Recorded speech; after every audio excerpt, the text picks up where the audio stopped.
Hello again.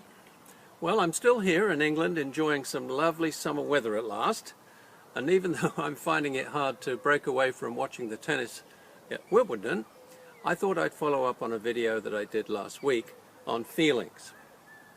I got a lot of great comments on that one, so it must have struck a chord, I guess. My thanks to those who wrote in, by the way.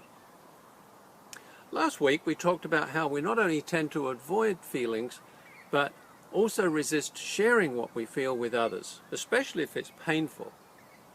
In England it's what we call our national reserve, I guess. But we also know that stuffing our emotional pain over the long term is bad for our health. So I thought I would go over some of the mechanisms that we use to avoid confronting our pain and, as a consequence, fail to heal it.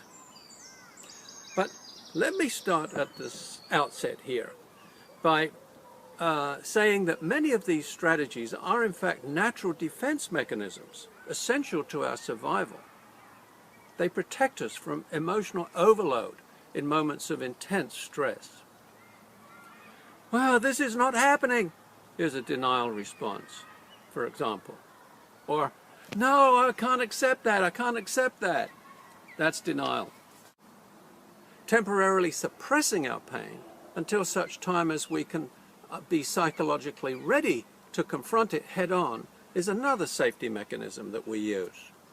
In extreme cases, like when a child is sexually abused, repression is used to block the pain completely out of conscious awareness. We also talk of abused children learning to leave their bodies under such circumstances in order to avoid the pain. So far so good. But the problem comes when we adopt these mechanisms as long-term strategies.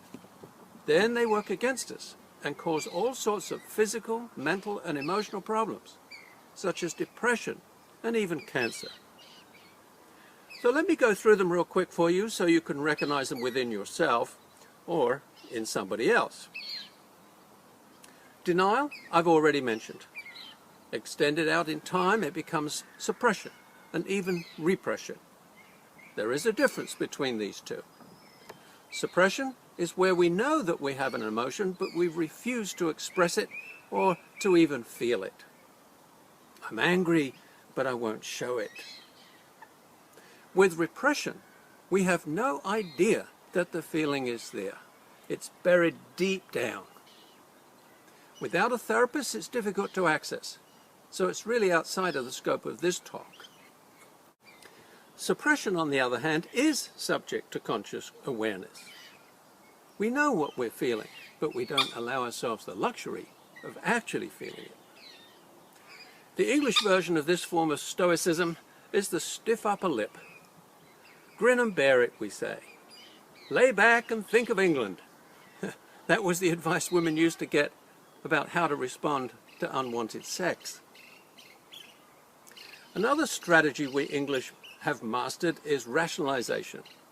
We simply explain it away.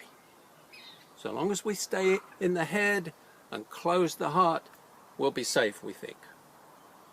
Ask a man what he feels, and 9 times out of 10 he'll say, well, what I'm thinking is up there. Speaking of closing the heart, we also use physical ways to block feelings. A lot of men pack on a lot of muscle around the chest area, and that gives them armor against emotions. Wilhelm Reich, the German psychiatrist, developed an extensive therapy in this method, in which he would physically break down that armor in order to release the emotions. A lot of body workers use this technique to this day and get very good results. Another way to avoid feeling is to play the spiritual bypass game. Instead of allowing ourselves to feel the pain, we immediately make some pseudo-spiritual comment like, oh well, it was meant to be, or it's perfect just the way it is, simply as a way to cover the pain. But the pain doesn't go away, however. Pain denied is pain repressed. It's the same with positive thinking.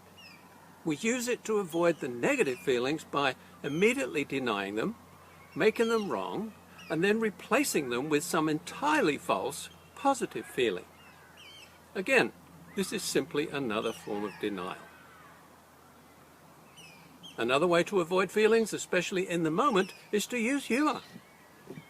If it should happen that during an intimate conversation a feeling starts to arise, we make a joke. That interrupts the feeling and saves us from becoming vulnerable.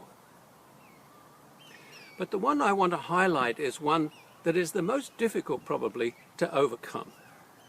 It is responsible for a great deal of unhappiness and results in highly dysfunctional relationships. It's the syndrome that we call codependence. It's where, instead of allowing ourselves to feel our own pain, we make a point of focusing on other people's pain and doing everything we can to fix them, thereby giving us the excuse not to heal ourselves. They are the do-gooders of this world, over-caring of others while suppressing all needs of their own. I once heard someone give a definition of a codependent as being when a codependent has a near-death experience, someone else's life flashes before their eyes.